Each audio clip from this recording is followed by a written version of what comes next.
Di dalam perenungan saya mempersiapkan renungan pada sore malam hari ini, saudaraku, saya mencoba mencari apa yang harus saya sampaikan Tuhan. Dan Tuhan taruh saya di dalam Mazmur 73. Bapak Ibu bisa buka handphonenya, kalau yang bawa Alkitab buka Alkitabnya. Kita baca bersama, saya bacakan, Anda bisa melihat di dalam Mazmur 73. Satu pasal ini akan saya bacakan, saudara. Bisa ditampilkan multimedia? Oke. Mazmur Asaf. Yang menulis Mazmur ini adalah Asaf. Asaf itu kalau di zaman Daud itu adalah seorang worship leadernya. Penulis lagu, penulis kidung. Dia orang hebat. Dia juga dijuluki sebagai seorang nabi. Mazmur Asaf, sesungguhnya Allah itu baik bagi mereka yang tulus hatinya, bagi mereka yang bersih hatinya. Tetapi aku sedikit lagi maka kakiku terpeleset, nyaris aku tergelincir. Sebab aku cemburu kepada pembual-pembual kalau aku melihat kemujuran orang-orang fasik. Sebab kesakitan tidak ada pada mereka, sehat dan gemuk tubuh mereka. Mereka tidak mengalami kesusahan manusia, dan mereka tidak kena tulah seperti orang lain. Sebab itu mereka berkalungkan kecongkakan dan berpakaian kekerasan. Karena kegemukan kesalahan mereka menyolok. Hati mereka meluap-luap dengan sangkaan. Mereka menyindir dan mengata-ngatai dengan jahatnya.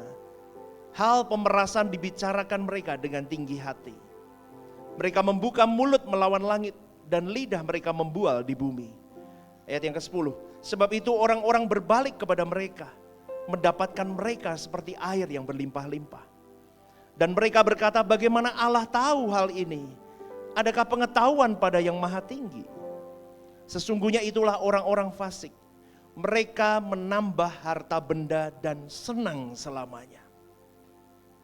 Sia-sia sama sekali aku mempertahankan hati yang bersih dan membasuh tanganku tanda tak bersalah. Namun sepanjang hari aku kena tulah dan kena hukum setiap pagi.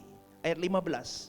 Seandainya aku berkata aku mau berkata-kata seperti itu, maka sesungguhnya aku telah berkhianat kepada angkatan anak-anakmu. Tetapi ketika aku bermaksud untuk mengetahuinya, hal itu menjadi kesulitan di mataku. Sampai aku masuk ke dalam tempat kudus Allah dan memperhatikan kesudahan mereka. Sesungguhnya di tempat-tempat licin kau taruh mereka. Kau jatuhkan mereka sehingga hancur. Betapa binasa mereka dalam sekejap mata. Lenyap habis oleh karena kedahsyatan. Seperti mimpi pada waktu terbangun ya Tuhan. Pada waktu terjaga rupa mereka kau pandang hina. Ayat 21. Ketika hatiku merasa pahit dan buah pinggangku menusuk-nusuk rasanya. Aku dungu dan tidak mengerti. Seperti hewan aku di dekatmu, tetapi aku tetap di dekatmu. Engkau memegang tangan kananku. Dengan nasihatmu engkau menuntun aku, dan kemudian engkau mengangkat aku ke dalam kemuliaan. 25, kalimat yang populer. Siapa gerangan ada padaku di surga selain engkau? Selain engkau tidak ada yang kuingini di bumi. Ya 26, populer juga. Sekalipun dagingku dan hatiku habis lenyap, gunung batuku dan bagianku tetaplah Allah selama-lamanya. Sebab sesungguhnya siapa yang jauh daripadamu akan binasa. Kau binasakan semua orang yang berjinah dengan meninggalkan engkau. Ayat yang terakhir, tetapi aku suka dekat pada Allah. Aku menaruh tempat perlindunganku pada Tuhan Allah, supaya dapat menceritakan segala pekerjaannya. Amin. Yes. Capek juga satu pasal. Bapak Ibu, ayat ini mengingatkan kepada saya, di dalam Mazmur 73 ada dua jenis manusia. Dua jenis manusia. Yang pertama, manusia yang disebut dengan manusia fasik. Manusia fasik ditandai dengan kesenangan hidup. Dan yang kedua adalah manusia yang tulus. Manusia yang benar di track Tuhan. yang ditandai dengan penderitaan. Susah toh, saya ngomong lagi penderitaan lagi, Pastor Stephen ngomongnya. Lah Injil ngomongnya begitu Bapak Ibu, saya nggak bisa ganti. Kemarin Minggu ngomong soal surat Filipi, penderitaan pula mengiring Kristus. Hari ini sama. Mazmur 73, Mazmur dari Asaf penulis itu berkata, saya bisa temukan bahwa manusia yang kedua jenisnya, yang tulus, yang benar, ditandai dengan penderitaan. Manusia fasik itu artinya orang yang tidak takut akan Tuhan. Orang yang tidak peduli dengan hukum-hukum Tuhan. Pasti manusia seperti ini juga manusia yang tidak pernah menghargai nilai-nilai rohani. Artinya apa Pastor? Dia tidak akan menghargai nilai-nilai kekal yang Tuhan titipkan di dalam 24 jam 7 hari hidupnya. Hidupnya hanya ditandai dengan kesenangan, kelimpahan harta. Banyak orang yang mengikuti dia. Banyak orang yang ingin menjadi kerabatnya, menjadi sahabatnya. Tetapi perlu dicatat bahwa orang yang ditandai dengan hal-hal tersebut, jangan langsung terus diomong, oh berarti kalau gemuk, tidak pernah sakit, kaya, sehat berarti orang fasik. Enggak loh. Enggak loh ya. Ini perumpamaan di sini saya lihat, saya mendapatkan poinnya itu, tapi tidak semua begitu. Tapi dari gambaran ini, gambarannya kalau begitu itu orang fasik.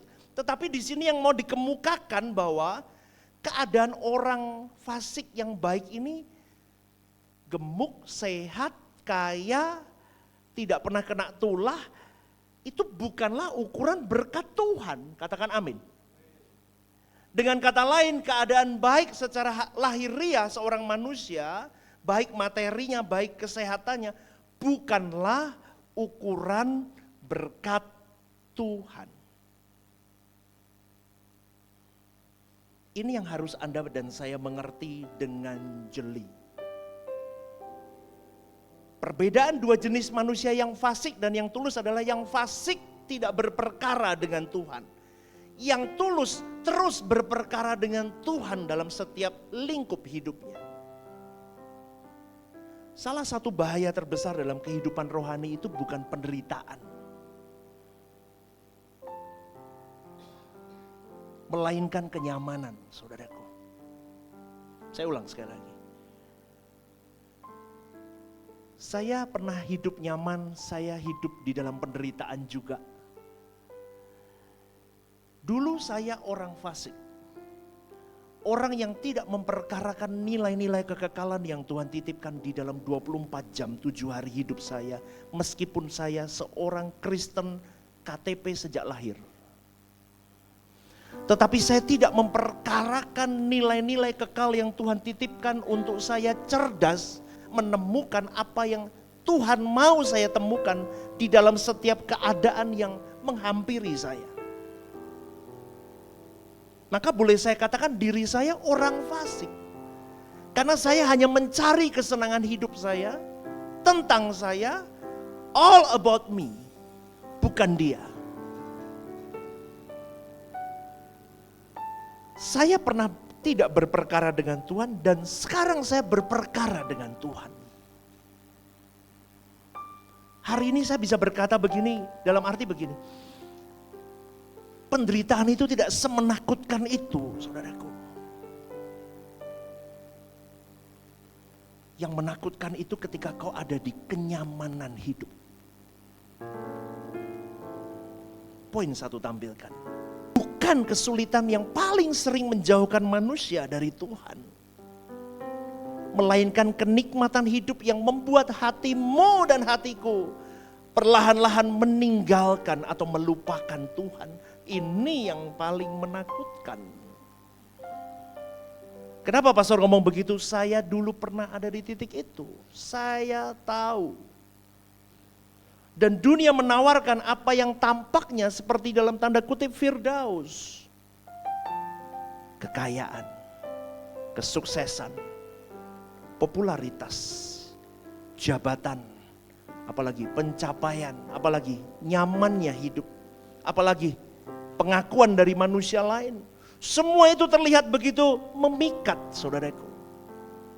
Sehingga banyak orang percaya tanpa sadar menjadikan hal-hal itu sebagai pusat atau tujuan hidup mereka. Maka renungan malam hari ini saya beri judul, coba tampilkan judulnya. Tampilkan judulnya. Loh, judulnya yang pertama dari awal. Benar ya Bapak Ibu ya. Bisa tampilkan judulnya? Palingkan wajahmu dari apa saudaraku? Firdaus bumi. Karena semuanya itu terlihat memikat. Sehingga banyak orang percaya tanpa sadar menjadikan hal-hal semua itu menjadi fokus utama hidup mereka. Kita dapat memperoleh ciri atau ajaran yang mewabah di dalam kehidupan umat Kristen secara individu, baik individu maupun komunitas, yaitu apa? Ketika mengesankan bahwa kelimpahan materi, keadaan baik secara fisik itu adalah tanda Tuhan memberkati orang itu. Dulu saya juga begitu saudaraku. Kalau pekerjaan saya tidak rasanya kok susah sekali, saya selalu berpikir apa? Tuhan tidak memberkati saya. Padahal saya lupa ketika saya bisa bangun pagi hari ini, itu berkat gak? Itu berkat terbesar.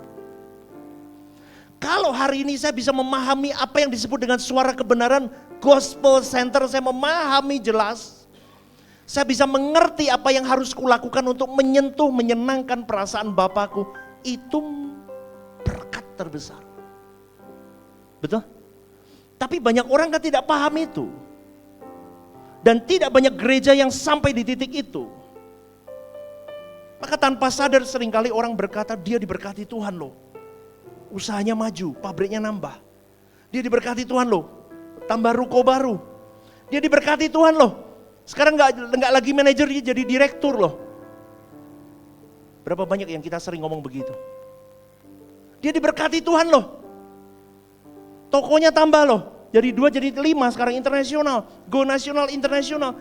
Mulai dia diberkati Tuhan dengan kalimat-kalimat yang seperti itu.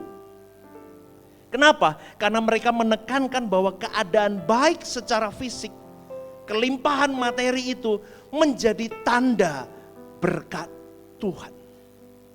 Dan biasanya saudaraku, orang-orang yang mengajarkan seperti itu selalu berbicara mengenai berkat jasmani sebagai kelimpahan yang diharapkan datang dari Tuhan, dan yang diyakini bahwa mereka pasti akan diberkati Tuhan karena mereka anak-anak Allah.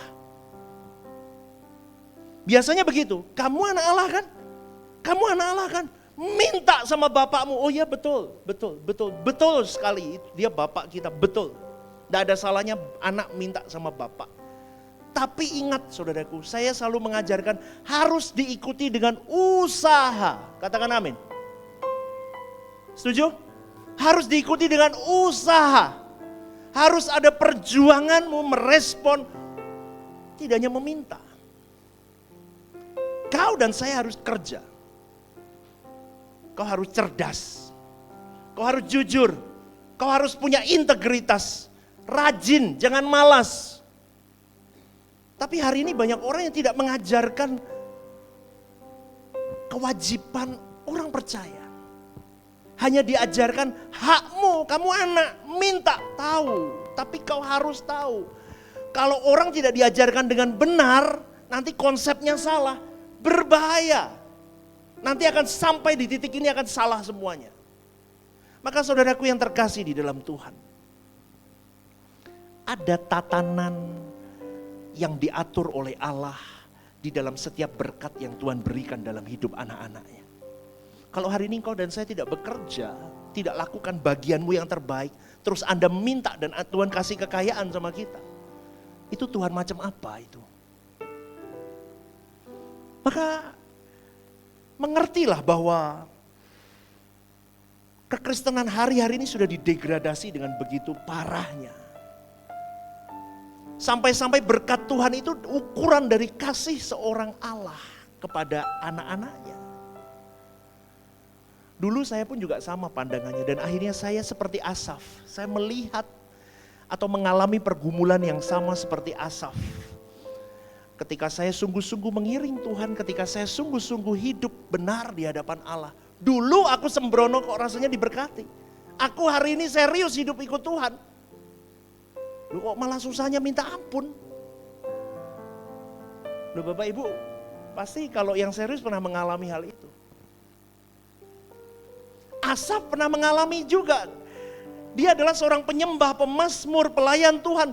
Tapi dia mengakui dengan jujur bahwa kakinya hampir tergelincir ketika melihat kehidupan orang-orang fasik yang tampak begitu makmur. Makanya hati-hati. Kalau kita kumpul, lu sama-sama orang Kristen, tapi kalau beda konsep tentang berkat, masalah. Nanti Anda akan merasa bahwa Rehoboth Semarang itu mengajarkan penderitaan. Lu betul loh. Tidak ada kenikmatannya. Bukan Bapak Ibu, saya mengajarkan bahwa berkat Tuhan, kau dan saya harus menangkap berkat esensi tertinggi dari kehidupan itu. Itu yang penting. Berkat yang paling tajam, paling tinggi itu apa seharusnya? Bukan jasmani, bukan lahiriah. Itu bonus. Maka sekali lagi saudara, kalau kamu kumpul dengan orang-orang Kristen yang punya konsep berbeda dengan kita, nanti bisa seperti Asaf, kita bisa melihat, lu dia aja ke gereja aja sembarangan. Bisa datang, bisa enggak. Enggak serius dia kelihatannya enggak pernah. Pelayanan juga enggak pernah. Aku pelayanan mati-matian. Hidup untuk Tuhan, jaga kekudusan. Enggak sembarangan ngomong, enggak sembarangan mikir. Tapi kok dia diberkati Tuhan? Coba kalau kita kumpulnya sama orang-orang yang konsepnya kasih Tuhan itu berkat duniawi. Jatuh enggak nih yang pelayanan? Jatuh dong. Ini apa-apaan, aku pelayanan kok begitu. Saya beri hidupku, saya mencoba yang terbaik kok begitu. Nah, maka dari itu saudaraku, Asaf juga sama. Makanya dia ngomong, kakiku hampir tergelincir. Karena orang-orang fasik itu kelihatannya tampak begitu makmur. Mazmur 73 adalah kisah seorang pria yang hampir kehilangan Tuhan. Karena terlalu lama memandang Firdaus bumi, saudaraku. Karena Firdaus bumi itu selalu terlihat lebih menarik dari kejauhan. Asaf berkata dalam Mazmur 73 ayat 3, sebab aku cemburu kepada pembual-pembual kalau aku melihat kemujuran orang-orang fasik. Dia melihat mereka sehat, kaya, berhasil, hidup tanpa beban. Seringkali kita kan juga begitu, saudaraku. Kita melihat orang lain berhasil finansialnya, sementara kita struggling terus. Menikah sama suamiku satu ini kok umur-umur struggling terus, nih salah pilih jodoh aku sama dia. Betul? Orang lain kok bisa menikmati ini loh. Nanti ketemu yang lain. Halo, ya, aku sekarang pelayanan di gereja A. Oh, puji Tuhan. Iya, habis pelayanan aku diberkati. Sekarang maju pekerjaannya. Mulai kamu goyang. Oh iya ya. Kok diberkati ya? Halo Bapak Ibu, iya apa enggak? Pernah begitu enggak? Saya pernah sering. Doaku tok berarti. Ya, waduh. Itu kalau kayak jantung itu sudah rontok Bapak Ibu. Ya. Betul, teman-teman saya itu kalau pelayanan Bapak Ibu. Ya. Story-nya kalau liburan Jepang, Korea, aku kok Bandungan. Bapak Ibu. Kopeng. Saya itu serius duduk dekat kaki Tuhan, jaga hidup, Bandungan mentok. Saya kadang, dulu saya nggak cari Tuhan, saya bisa kemana-mana. Loh, ini saya ngomong Bapak Ibu. Bener nggak? Anda pernah ngalamin itu nggak? Ya udah, ini kita ngomong prakteknya aja. Supaya kalian sadar. Aduh, ya kok lihatannya kok enak hidupnya. Dia nggak serius sama Tuhan tapi hidupnya kok lebih bahagia kelihatannya.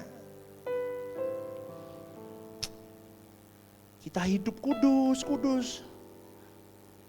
Belum lagi istri atau pasangan kita nggak mendukung. Apa tuh yang kudus. Kita main meledak bayar listrik besok. Kamu itu ikut salah Tuhan apa gimana sih? Kamu mengikuti Tuhan yang salah apa gimana? Lu bisa loh Bapak Ibu. Kok begini amat ikut Tuhan? Ini fakta loh. Tapi Tuhan yang benar begitu. Ini yang benar nih. Makanya jangan anti penderitaan. Ikut Tuhan itu Yesus menderita enggak? Paulus, Musa, dia menderita kabeh kok. Tapi Kristen enggak mau menderita. Tetapi yang membedakan orang Kristen dan di luar Kristen, orang Kristen menderita tapi bahagia. Amin. Orang Kristen menderita tapi punya damai.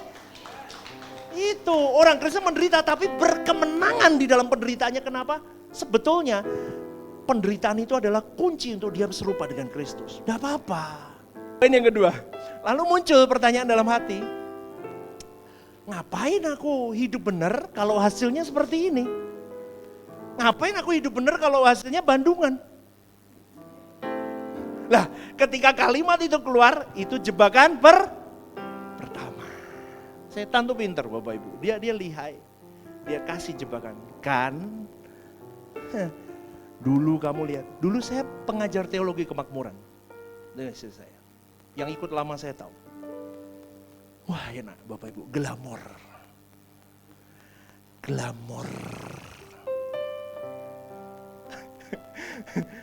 Anda mau diberkati Tuhan? Angkat amplopnya. Dulu saya gitu Bapak Ibu. Amplopnya pinjam.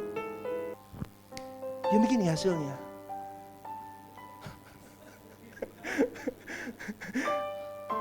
Ini jebakan. Saya langsung bertanya. Ini panjang loh. Saya ini kalimat ini kelihatannya singkat ya, tapi dalam hidup saya ini 4 tahun ini. Iblis selalu berusaha membuat saya melihat dunia dari luar.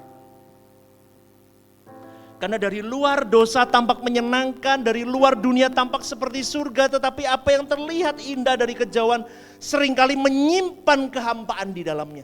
Saya tahu di dalam kelimpahan itu saya pernah merasakan kekosongan, kehampaan, kekeringan yang tidak saya dapat hari ini. Amin. Saya tahu. Tapi di titik ini pun saya juga tahu nikmatnya punya. Loh iya toh? Iya. Kemudian saya dalam perenungan saya berkata banyak orang punya apapun tapi hatinya kosong buat apa?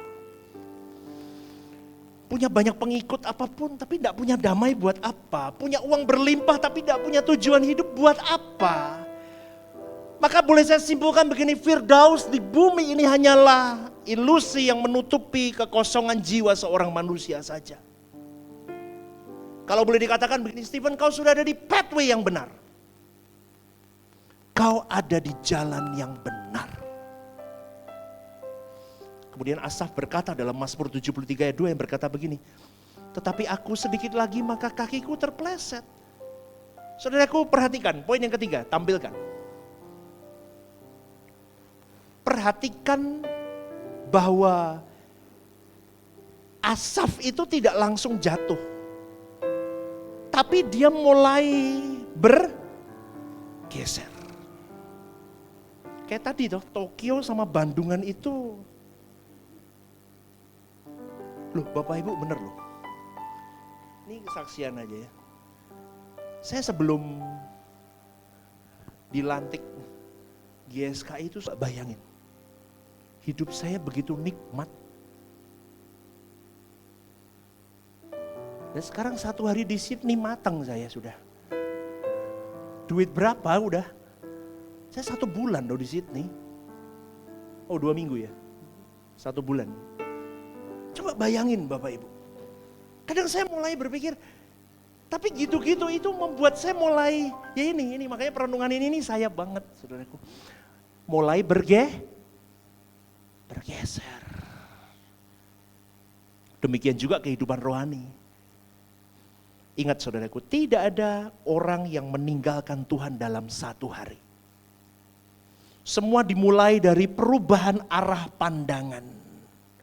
Ketika hatimu mulai mencurigai Tuhan, ketika hatimu mulai mengagumi dunia lebih daripada Tuhan, ketika kesuksesan lebih menarik hatimu daripada kekudusan hidup, ketika berkat lebih dicari daripada Sang Pemberi berkat, ketika kenyamanan lebih kau kejar daripada perjuangan hidup kudus, maka perlahan-lahan dengar baik-baik, jiwamu mulai bergeser, kepekaanmu mulai hilang, kering kau mulai bergeser. Kenapa? Kau dan saya akan seperti Hawa yang mencurigai Tuhan dengan apa yang terjadi dalam hidupmu. Saya pendeta, saya manusia, saya masih hidup dalam daging, tapi saya berjuang untuk tetap benar. Khotbah hari ini adalah perjuangan hidup saya dan istri. Saya mulai bergeser Bapak Ibu, sempat.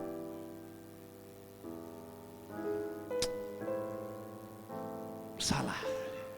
Kelihatannya ikut Tuhan yang salah.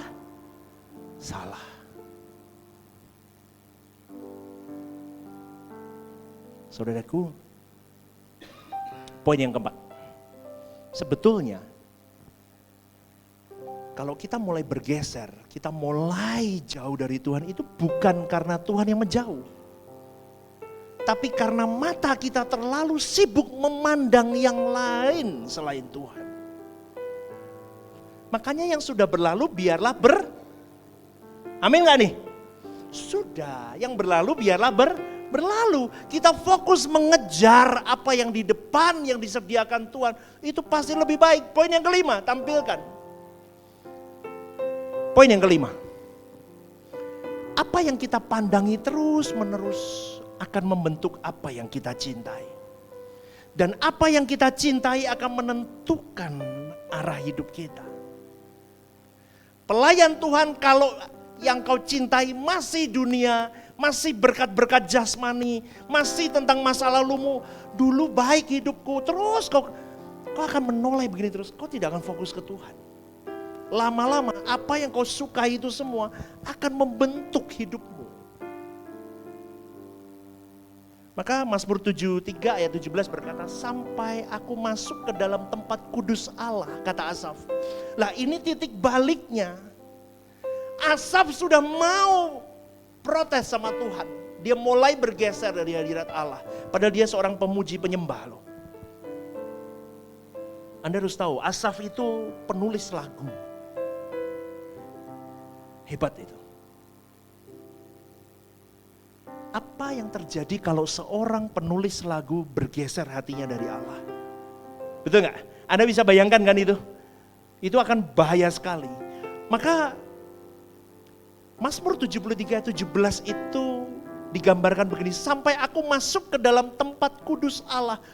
Momen itu ketika dia masuk ke tempat kudus Allah. Itulah titik baliknya. Poin yang ke-6 tampilkan.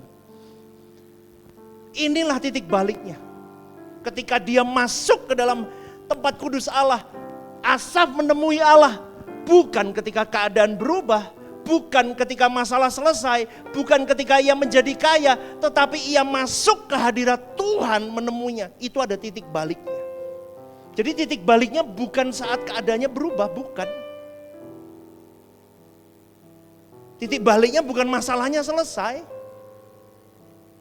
Titik baliknya bukan dia jadi kaya, tetapi titik balik seorang Asaf ini kembali ke Tuhan adalah ketika dia masuk ke hadirat Allah.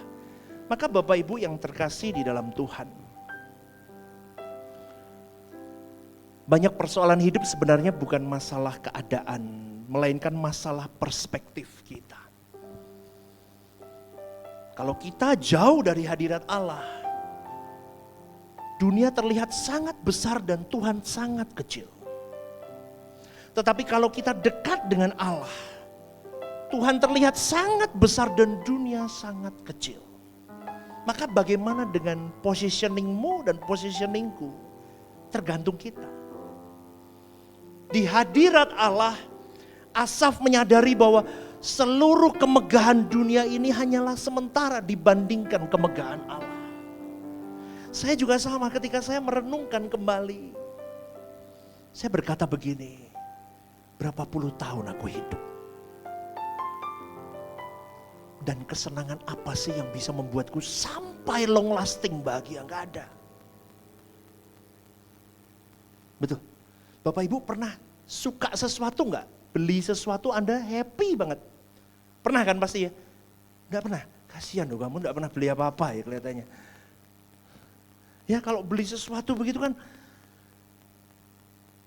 Aduh ya. Diimpi-impikan ya. Sampai begitunya, sampai berapa lama? Hitungan bulan. Gak nyampe. Minggu, hari. Saya dulu punya idol Bapak Ibu. Idol saya salah satunya ikan. Ikan itu kalau enggak bagus banget gak bisa. Mata saya tuh gak kelihatan kalau ikan jelek Bapak Ibu. Ikan itu harus yang kontes, kalau enggak bisa. Itu saya. Tapi harus tahu saya. Ini gembalamu dulu punya idol itu, salah satunya. Ikan harus bagus. Contoh ikan mas koki. Itu harus yang bagus, import harus bagus. Dorsalnya nggak boleh tekuk, harus. Sampai titik-titiknya putihnya harus putih susu. Itu saya banget loh. Bu, Pak, ngebet. Kalau dulu itu namanya apa? Selali loh, saking sudah bertobatnya Bapak Ibu. Ya apa jenenge gue? Apa nek malam-malam tuh ya, sampai malam apa namanya? Hah? Apa? Ngebuar, ya. Saya ngebuar. Bit-bitan itu. Itu saking senangnya, berapapun saya tembak, saya tutup harus menang. Menang selesai sampai ditaruh di ikan, senang diup-up, senang diliatin, enggak pernah doa. Waktu saya habis buat lihat ikan.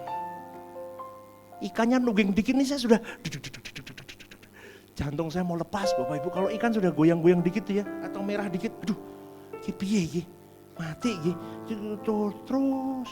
Berapa lama? Gak ada 1 minggu, bosen nanti cari siapa, mau ikan kasih, ganti lagi.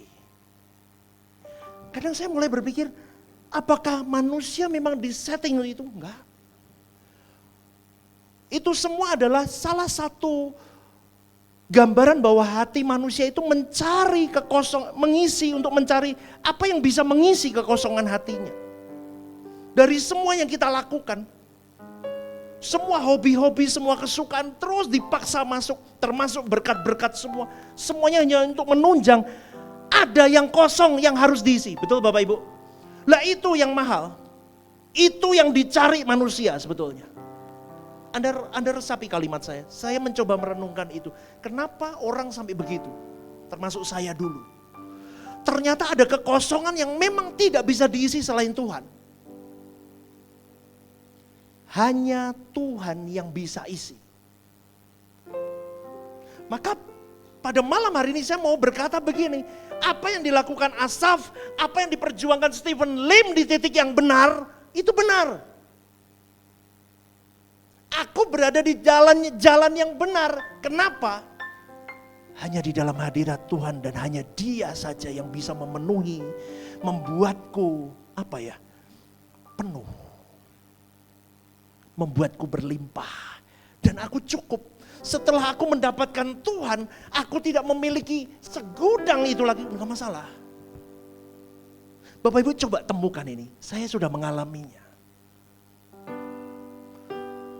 Satu orang tuh gak mungkin satu idol. Jujurlah kalian, gak usah sok gitu matanya lihat-lihat saya begitu. Satu orang itu idolnya banyak. Sepatu lah, baju lah, tas lah. Yang cewek-cewek gak usah gitu mukanya. Belum, ya kan? Masih lagi cowok-cowok motor, mobil, banyak. Satu orang itu idolnya banyak. Percayalah ketika kau mendapatkan Kristus, mendapatkan Bapa, kau penuhi hatimu. Itu semua udah gak ada gunanya rasanya. Ini pengalaman saya.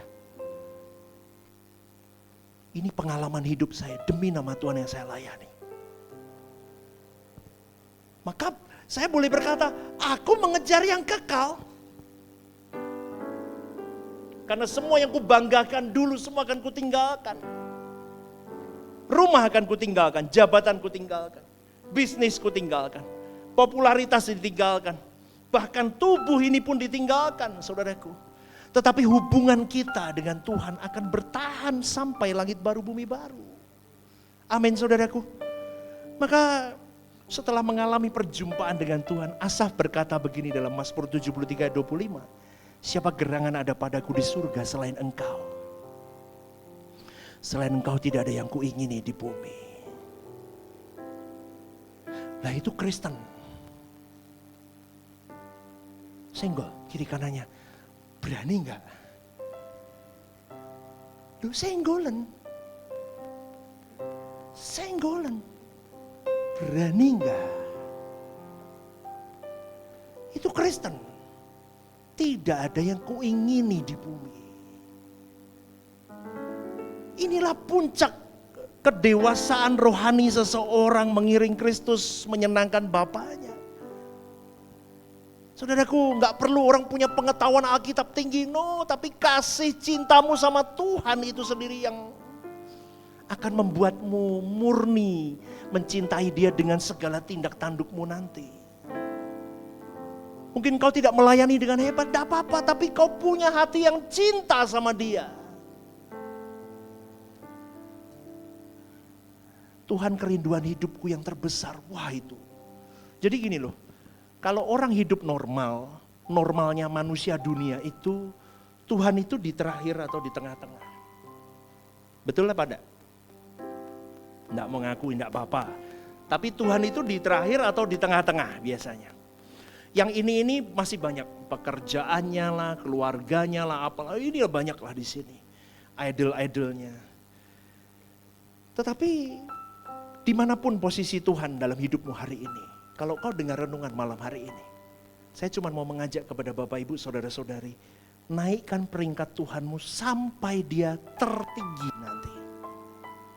Sebelum kamu tutup usia, kamu harus berhasil menarik, mendongkrak positioning Tuhan dalam hidupmu itu sampai di titik terutama. Bagaimana caranya saya tidak tahu, tapi yang pasti kau harus punya hubungan yang kuat sama Dia. Dia akan bekerja dalam hidupmu. Amin, berikan tepuk tangan untuk Tuhan. Saudaraku, poin yang ketujuh tampilkan. Banyak orang itu mencari tangan Tuhan, tapi sedikit yang cari wajah Tuhan. Kamu tidak bisa cuma dengar khotbah pendeta. Kamu harus punya hubungan dengan Tuhan itu sendiri. Kalau kamu menggantungkan khotbah pendeta, menggantungkan sosok manusia untuk membuatmu imanmu berkobar atau apa? Imanmu sungguh-sungguh all out buat Tuhan, bergantung sama pendeta. Gak bisa. Kau harus punya satu keinginan, ambisi tinggi untuk aku harus bisa menembus batas sendiri, ketemu Tuhanku sendiri, cari wajah Tuhanku sendiri. Kalau pendeta itu bisa, aku harus bisa. Amin gak? Gak ada yang spesial sama pendeta. Pendeta juga manusia, pendeta juga harus berjuang, pendeta juga jatuh bangun di dalamnya. Tapi orang yang spesial di mata Tuhan adalah orang-orang yang berani menabrak kewajaran dunia. Dan kau temui Tuhanmu. Orang lain tidur, kau doa. Orang lain berani berkompromi, kau kudus.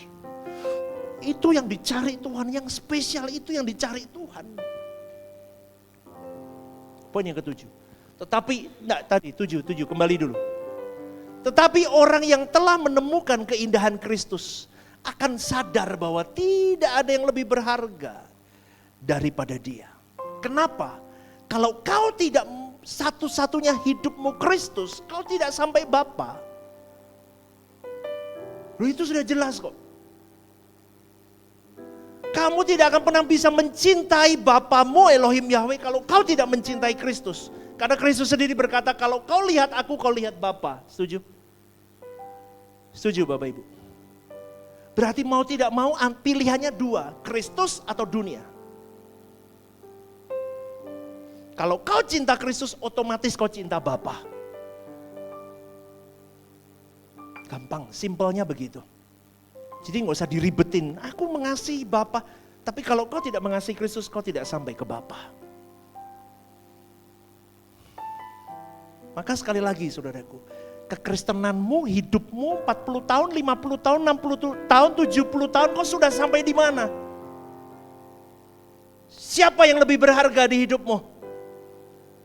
Siapa yang lebih berharga? Di posisi mana Yesusmu? Ini ditanyakan. Karena dunia sedang menawarkan firdaus palsu.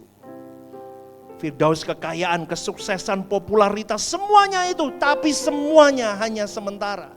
Maka dari itu tidak perlu mempermasalahkan apa yang kita alami hari ini.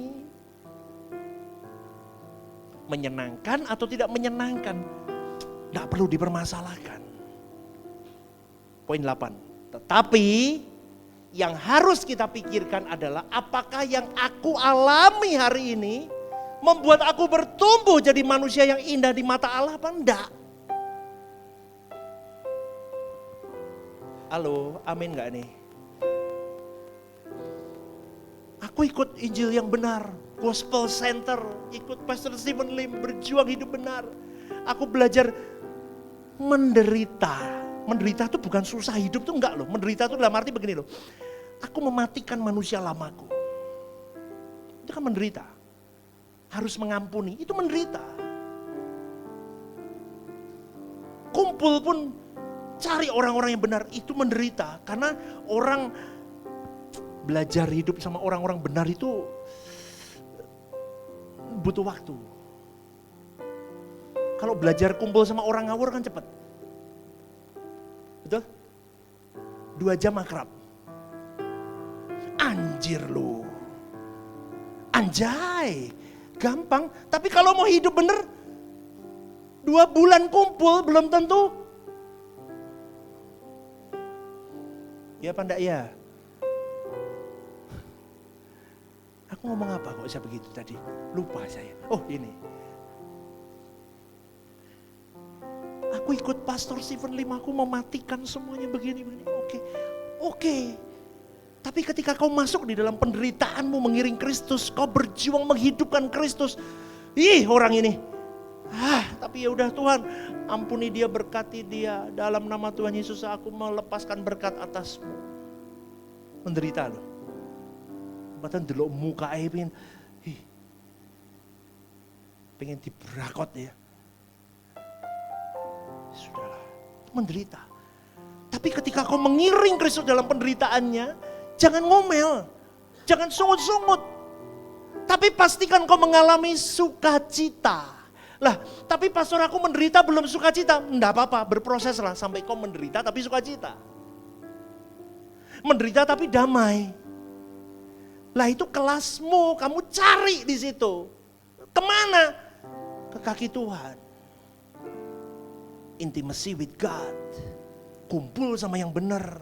Kayak kemarin kita di Bandungan, kumpul orang benar.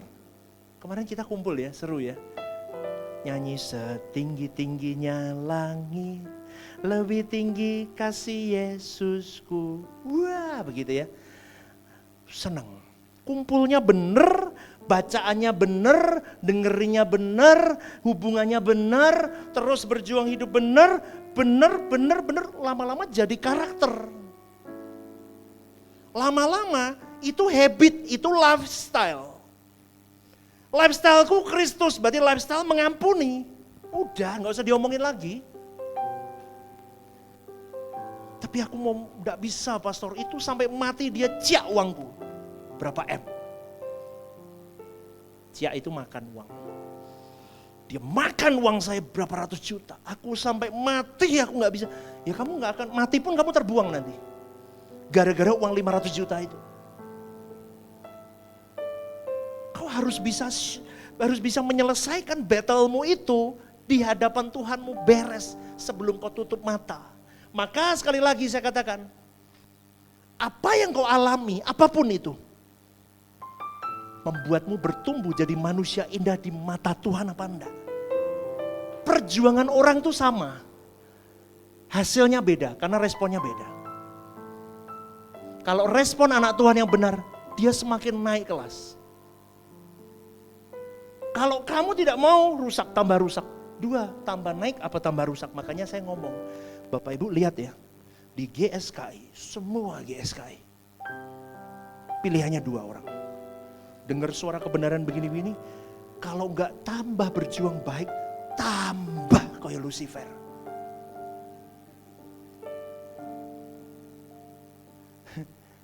Loh, yang pelayanan kan sudah lihat-lihat sendiri.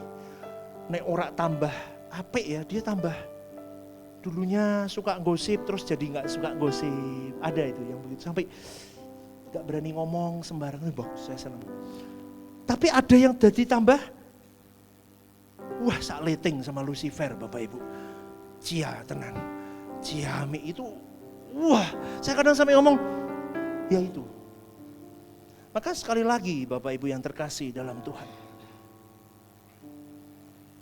materi bukanlah ukuran berkat Allah. Katakan amin.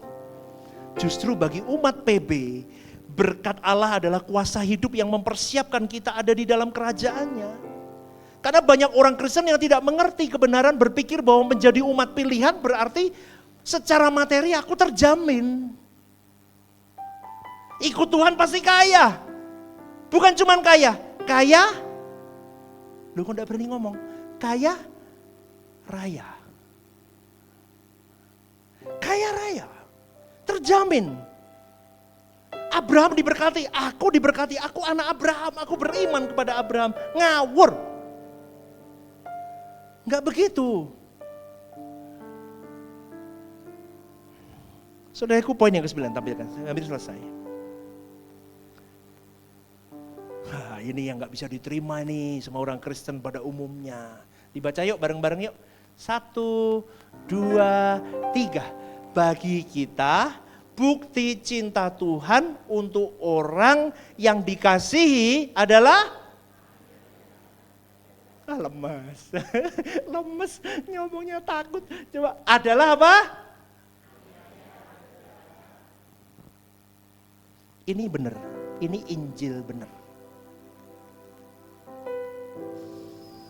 Karena kita mau dipercantik sama Tuhan. Supaya kodrat kita berubah dari ini semua. Penderitaan yang kita alami tidak akan pernah membawa sesal apabila kita melihat kekekalan kelak, saudaraku. Tidak apa-apa aku ikut Tuhan susah, tidak apa-apa. Hari ini Tuhan berkata kepada gerejanya, poin yang ke-10 tampilkan. Palingkan wajahmu dari firdaus bumi dan arahkan matamu kepadaku. Itu kata Tuhan kepada Rehoboth Semarang. Aminkah saudaraku? Karena pada akhirnya bukan seberapa banyak yang kita miliki yang akan menentukan kebahagiaan kekal kita. Yang menentukan adalah apakah kita sungguh-sungguh mengenal Dia atau tidak. Kiranya seperti Asaf kita dapat berkata dengan segenap hati, Mazmur 73 ayat 26. Tubuh dan hatiku boleh habis lenyap, tetapi gunung batuku dan bagianku tetaplah Allah selama-lamanya. Poin yang terakhir, saya tutup dengan kalimat ini. Poin yang ke-11. Ketika dunia kehilangan pesonanya, Kristus akan menampakkan kemuliaannya. Dan ketika Kristus menjadi harta terbesar kita tidak lagi membutuhkan firdaus bumi. Karena kita telah menemukan surga itu sendiri di dalam Dia. Amin. Haleluya. Anda diberkati Tuhan. Yuk bangkit berdiri. Shalom saudaraku yang terkasih di dalam Tuhan. Ada program baru yang bernama Are You Okay? Ini adalah program yang memang diadakan bagi saudara-saudari yang rindu atau ingin didoakan. Mungkin saudara-saudari sedang mengalami pergumulan-pergumulan hidup yang sulit, yang berat, menghadapi masalah-masalah yang tidak mudah. Saudara-saudari bisa klik di formulir online yang tertera atau scan barcode di situ. Anda bisa tuliskan di sana apa yang menjadi pergumulan masalah Anda yang ingin didoakan. Tujuannya satu, Anda tidak merasa sendiri. Saya sendiri akan mendoakan beserta tim yang akan menangani ini. Saya akan mendoakan di dalam mesbah-mesbah doa kami. Tujuannya satu, supaya saudara-saudari merasa ada yang support, tidak sendirian berjalan menghadapi beratnya kehidupan ini. Ini kerinduan saya, kita berbagi kasih secara nyata, dan kiranya program baru ini bisa menjadi berkat untuk kita semua. Tuhan Yesus memberkati.